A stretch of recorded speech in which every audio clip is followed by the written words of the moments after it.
मेरे प्यारे भारतवासियों, नमस्कार। आपको एक खुशखबरी सुनाना चाहता हूं कि युद्ध समाप्त हो गया, जो एक बहुत बढ़िया बात है और एक बहुत अच्छी बात है इस साउथ एशियन एरिया के लिए, जो सबसे हाईली पॉपुलेटेड है। अगर हम पॉजिटिवली सोचें तो ये हमारे सबके लिए एक भलाई का संदेश है। सुबह का समय है, हालांकि 5 बजे ही इसका सीज फायर हो गई थी, पर उसमें कुछ समय लगा और वो सीज फायर मान लिया गया। तो एक खुशखबरी है ये, पर कहीं ना कहीं हम लोग अनसेटिस्फाइड है कि किस तरह का सीज फायर है। ये सीज फायर है कैसा? हम जीतने के मुहाने पे खड़े थे और आपने युद्ध छोड़ दिया। ट्रंप अपना फायदा उठा ले गए। पाकिस्तानी जो आवाम है उसके हौसले और बुलंद हो गए। जनरल मुनीर, जो एक अकड़ू जनरल है, पागल जिसको कहते हैं, जिसने इस सारे एरिया को न्यूक्लियर अटैक के मुहाने पे ला दिया, एक न्यूक्लियर वॉर में तब्दील हो जाता, उस स्टेज तक ला दिया। उसके हौसले और बुलंद हो गए, उसका मोटिवेशन और हाई हो गया। जनरल वीपी मलिक ने कहा है कि इतिहास पूछेगा आपसे कि आपको इससे मिला क्या, इस जंग से? कुछ भी नहीं मिला। अगर मारना था तो पूरा मारते। सांप को कभी जिंदा छोड़ा जाता है क्या? अगर आप सांप को जिंदा छोड़ेगा तो वापस डसता है।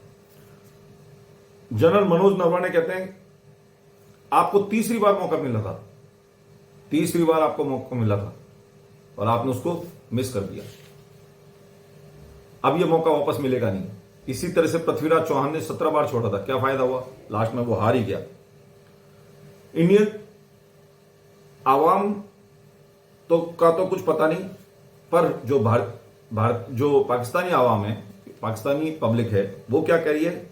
वो इंडिया को जिंगोइज्म शब्द यूज कर रही है हमारे खिलाफ। उनका कहीं कोई उग्रवादी जो 26 लोग मारे हैं उससे कोई लेना देना नहीं है। वो इंडिया के लिए हाइपरनेस के लिए कह रही है, जिंगोइज्म कह रही है कि हमने उसकी मिटा दी। मतलब एक तरह से वो लोग इंतहा पसंद लोग हैं, मतलब वायलेंट लोग हैं, और निक्कर वाला मोदी शब्द यूज कर रहे हैं। तो उनके तो हौसले बुलंद हो गए। हमारा यही तो था कि उनका मोरल डाउन होना चाहिए। मोरल डाउन हुआ नहीं पाकिस्तान का ढंग से, क्योंकि आपने अधकुचला सांप छोड़ दिया है। इंडियन एक्सट्रीमिज्म जैसे शब्द यूज किए हैं। एक चीज हम लोगों ने एक जीत हासिल करी है मोदी जी ने, वो है कि उग्रवादी अटैक को हम एक देश पर हमला माना जाएगा। बस ये एक अच्छी अचीवमेंट हुई है। हालांकि हम किसी भी तरह का वार को रोकना एक अच्छी बात है, पर हम कुछ अचीव तो करते। हमें सिर्फ 48 आवर्स लगते, 2 दिन और लगते, और हम इस युद्ध को अपने फेवर में ले आते। उनका लक्ष्य दिल्ली था, ये तो S-400 ने काम किया, नहीं तो उनका लक्ष्य तो दिल्ली था। दिल्ली में सिरसा में जो मिसाइल गिरी है, शाहीन या जो भी नाम रखते हैं वो लोग, वो तो हमारे S-400 ने तोड़ दिए, वरना तो वो तो दिल्ली तोड़ते। आज भी उनकी पब्लिकों को बगलाया जा रहा है, उनको भड़काया जा रहा है कि भाई 400 ड्रोन गिरे हैं न्यू दिल्ली में। 400 ड्रोन कहां से गिरे? वहां की जनता बिल्कुल बेवकूफ, अनपढ़ गंवार है। उनको जो बोल देते हैं वो मान लेते हैं, पर वो तो सोशल मीडिया है और वो सब सारी बातें। 400 कल तो वहां पे लोग काम कर रहे थे, सारे ऑफिस में लोग आए हुए थे। अरे मॉक ड्रिल करते हैं, अगर ब्लैकआउट करते हैं तो वो सिर्फ प्रैक्टिस है। उनको ये समझ में तो आए। वो सोचते हैं 70% पॉपुलेशन चली गई। अब हम आगे बात करते हैं।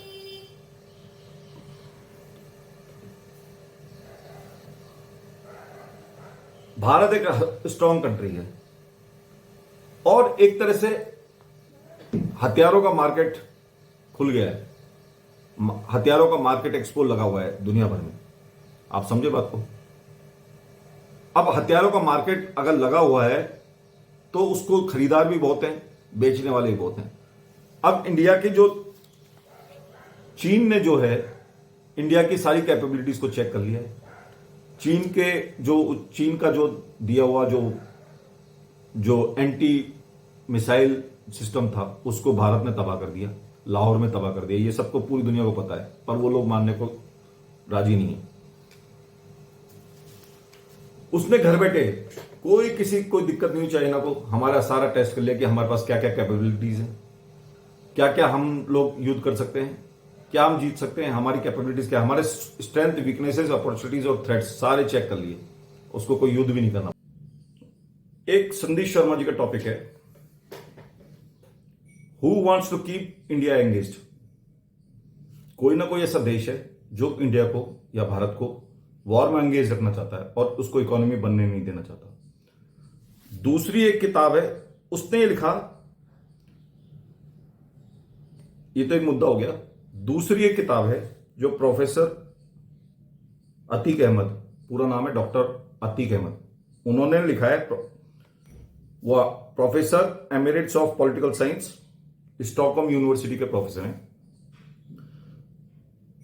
Pakistan the garrison state, origins, evolution and consequences, ये उनकी दूसरी किताब है। इन दो टॉपिकों से ये नजर आता है कि पाकिस्तान बनाई मास्टर्स को, मास्टर्स कौन है उसके, वो किसी न किसी देश को अपना मास्टर मानता है और उसके पीछे लगा रहता है। वो बना इसलिए, उसकी ओरिजिन इस तरह से, उसकी पब्लिक तो तबाह रहेगी और ऊपर वाले लोग मौज करेंगे और चमचागिरी करेंगे, चापलूसी करेंगे। ये उनकी आवाम, उनकी पब्लिक समझ ही नहीं सकती ये बात, जो पाकिस्तान की जो आवाम है। अब हम बात करते हैं, जो ऐसा मैंने अभी बताया, चाइना को इससे क्या फायदा होगा। उसने घर घर बैठे देख लिया कि हमारे क्या कैपेबिलिटीज हैं, उसको कोई प्रॉब्लम नहीं है। और जो हमारा कॉर्ड अलायंस है ऑस्ट्रेलिया, जापान और अमेरिका के साथ, वो कहीं ना कहीं कमजोर होगा, कमजोर हो जाएगा। ठीक है। दूसरी तरफ चाइना का को एक कमजोर ये महसूस होगी कि हम कमजोर हैं, हमारी कॉम्पिटिटिवनेस कमजोर है और इस टाइम मार्केट ढूंढ रहा है, तो उसको कहीं ना कहीं इसमें फायदा होगा। अब शहबाज शरीफ का जो एक स्टेटमेंट आ रहा है, जो कर रहे हैं, वो प्रेस वार्ता कर रहे हैं और संबोधन कर रहे हैं पाकिस्तान को, वो क्या कहते हैं, भारत की एक बुजदिलाना हरकत है। वो तो मतलब बिल्कुल ही एक स्पोक्समैन रह गए हैं, क्योंकि अब बहुत जल्दी उनको बदला जा रहा है, आपको पता है ये बात। प्रधानमंत्री को बदला जाएगा और दूसरे कोई प्रधानमंत्री जो आसिफ मुनीर के जो फेवर में बोलेगा उसको लाया जाएगा। शायद जो भुट्टो हैं, यंग भुट्टो जो लीडर हैं, उनको शायद प्राइम मिनिस्टर बना जाएगा। वहां कुछ भी बदल सकता है, वहां कोई खास बात नहीं है। तो उन्होंने कहा कि बुजदिलाना हरकत करी है भारत ने। उन्होंने कहीं कोई रेफरेंस नहीं दिया। सीज फायर में सब कुछ क्लियर होना चाहिए था। 26 लोगों को मारा, इसका कोई जिक्र नहीं था। उन्होंने कहा कि सिविल एरिया पे भारत ने अटैक किया, जो बिल्कुल झूठ था। उन्होंने बार बार ये कहा कि 6 से 7 हवाई जहाज हमने फोड़ दिए, हमारी एयरफोर्स ने फोड़ दिया। कोई प्रूफ वगैरह देना नहीं चाहता। पब्लिक इतनी बेवकूफ है पाकिस्तान की, वो मान भी गई है पूरी बात। और उसने कहा कि हमने भारत को भारत के तरीके से ही, उसके लहजे में ही जवाब दिया है। तो इससे क्या पता लगा सकते हैं, उनका मोटिवेशन तो और बुलंद हो गया, उनका तो हौसला और बुलंद हो गया, मोटिवेशन लेवल हाई हो गया, मोरल हाई हो गया। यही तो हमें तोड़ना था, और क्या था। अगर हम 2 दिन और रुकते तो 48 घंटे में इनका मामला साफ था और ये जमीनों पे आ जाते। हालांकि ये जमीन पे आ गए थे और ट्रंप को बार बार रिक्वेस्ट कर रहे थे, पर ये जग जाहिर नहीं हुआ। अब सबसे इंपॉर्टेंट बात मैं जो आपको बताना चाहता हूं, आईएमएफ का जो लोन दिया है, जो आईएमएफ का लोन दिया है, उसमें 16% स्टेक आईएमएफ में अमेरिका का है। लोन देना भी एक धंधा है। उसने पाकिस्तान को लोन दिया जिसमें 16% स्टेक आईएमएफ में, 16% स्टेक अमेरिका का है। अब अगर लोन अमेरिका पाकिस्तान को देगा तो कहीं ना कहीं उसको रिकवर करना भी तो चाहेगा। वो ये बिल्कुल नहीं चाहता कि पाकिस्तान उस लोन को वापस ना पहुंचा पाए, वापस ना करे।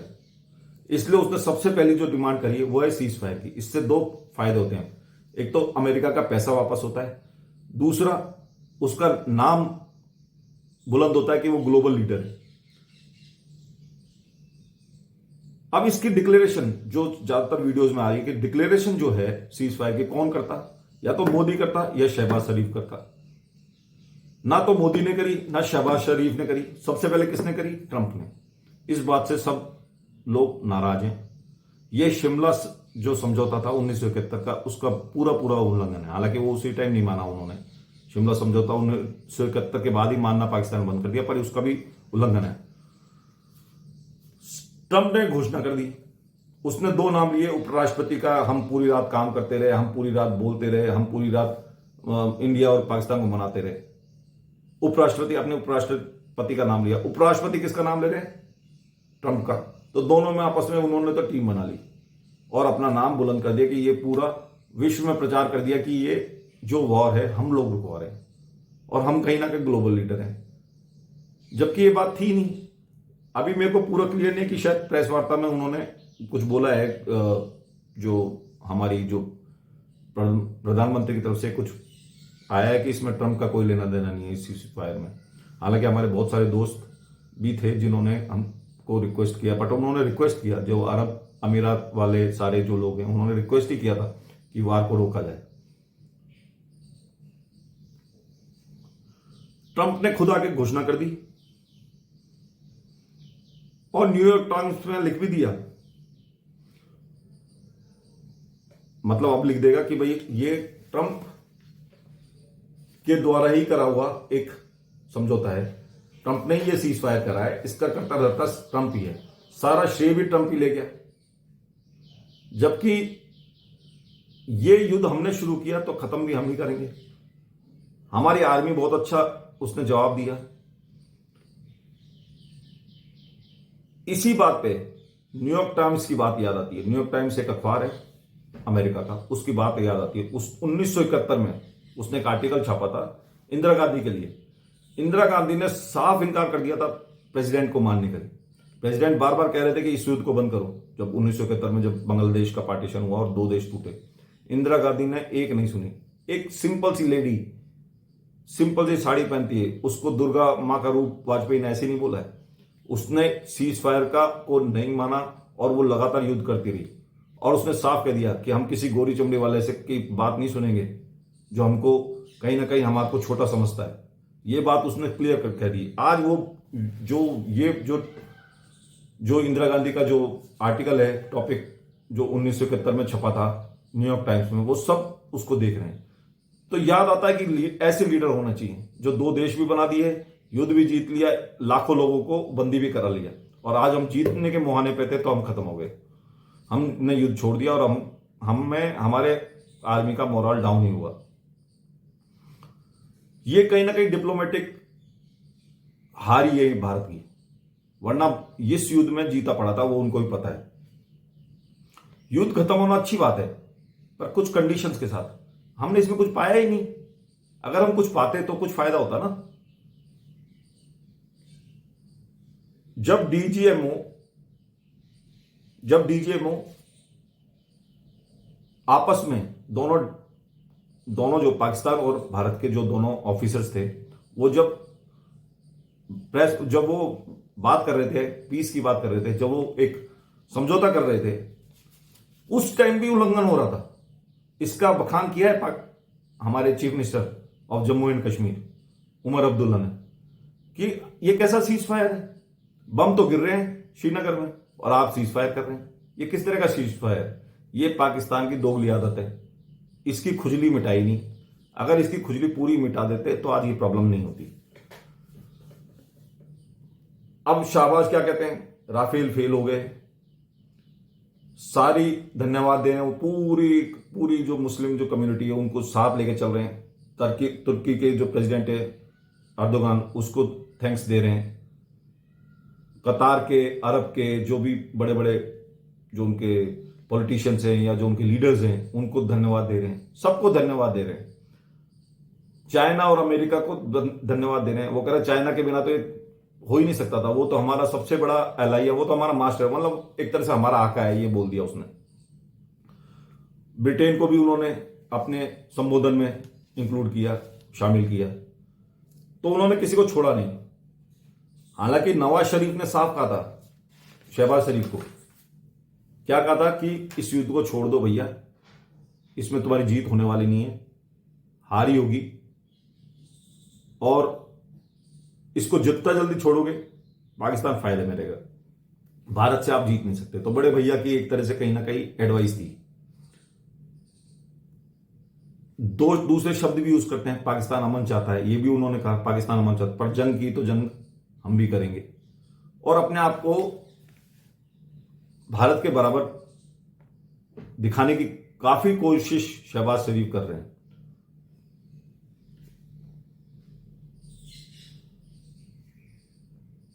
अब क्या होगा, अमेरिका पुश करेगा भारत को कि वो इक्विपमेंट्स, क्योंकि भारत ने कभी अपने हिसाब से सारी जगह से इक्विपमेंट्स खरीदे, जो लड़ने के हथियार खरीदे अमेरिका से, जरूरी नहीं कि अमेरिका से खरीदे।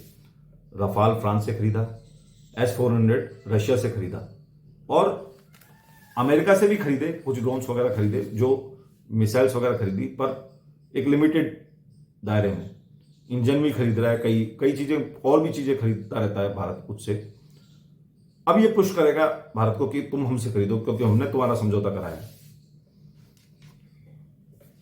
पूरे चैनल्स जो पाकिस्तान के हैं, जो वहां के जो मीडिया है, जो चैनल है, वो उल्टी सीधी बातें, बिल्कुल गलत बातें, इसका खंडन हमारे को नहीं, भारत की आर्मी द्वारा या भारत की होम मिनिस्टर द्वारा या होम जो हमारी जो मंत्रालय हैं, उनको इसका खंडन करना चाहिए। उन्होंने साफ कहा कि हमने 5-6 हवाई जहाज मार दिए, 400 से 500 मिसाइल छोड़ दी, 400 से 500 ड्रोन्स न्यू दिल्ली में छोड़े, जो वहां जाके फटे। ये पूरा मीडिया भरा पड़ा है। भारत की 70% लाइट चली गई, कहां से चली गई ये तो मुझे तो पता नहीं, मैं तो पूरे दिन काम करता रहा और पूरे ऑफिस भी चलते रहे। कहीं कोई लाइट गई हो तो बताइए, आप कमेंट करिए। ये बात उनके मीडिया पे है, आप उनको समझाया कौन? पहले ही वो 1971 के वॉर को भी जीता हुआ महसूस करते। अरे जीता कहां है, तुम्हारे घर में जाके तो अटैक किया है, हार तो तुम वहीं हो गई, तुम्हारे घर में अटैक किया है। तुमने क्या अटैक किया? तुम्हारा एक भी तो चला नहीं। बट वो मानने को तैयार नहीं है। मानते वो तभी है जब उनके जूते मारते, वो जूते ढंग से पड़े नहीं है। इवन जो मीडिया है, जो पत्रकार हैं या जो बड़े बड़े चैनल्स हैं, वो ये कह रहे हैं कि रफाल तो कबाड़ है। अब ये तो भारत की सरकार बताएगी ना कितने रफाल तोड़े हैं, नहीं तोड़े हैं। हमें तो शक सा है, हो रहा है जितना हिसाब से वो कह रहा है। हालांकि पाकिस्तान एक भी रफाल का कोई डैमेज हिस्सा दिखा नहीं पाया, तो वो तो झूठ पे ही आधारित रहता है ऑल द टाइम। ये बात पाकिस्तान की आवाम को भी सोचना चाहिए। अरे तुम 5-6 गिराए हैं, कोई पिक्चर तो लाओ यार। साइबर अटैक में वो अपने आप को हीरो समझ रहा है। साइबर अटैक करा है कि हमने साइबर अटैक से सारी बिजली रोक दी, 70% बिजली रोक दी, पूरे भारत को काला कर दिया, ब्लैकआउट करवा दिया, ये कर दिया। अरे वो तो हमारी मॉक ड्रिल थी, कहां से 70%? मैं वीडियो रिकॉर्डिंग कर रहा हूं अभी, लाइट से तो कर रहा हूं ऑल द टाइम। कल भी मैंने कई वीडियोस रिकॉर्ड किए। भैया यहां तो पूरे टाइम लाइट आती है, जो आती है अगर रुकती है तो उसको अखबार में आता है, वो तो क्लियर कट। इनको कौन, जाहिल गंवार बिल्कुल पब्लिक है जो पाकिस्तान की, उनको समझावे कौन? सिस्टम्स क्या है उनको कुछ पता ही नहीं। अरे भैया सब चीजों की इंफॉर्मेशन आती है। अगर कोई लाइट जाती है तो 10-5 मिनट के लिए जाती है, कोई लाइट गई नहीं है।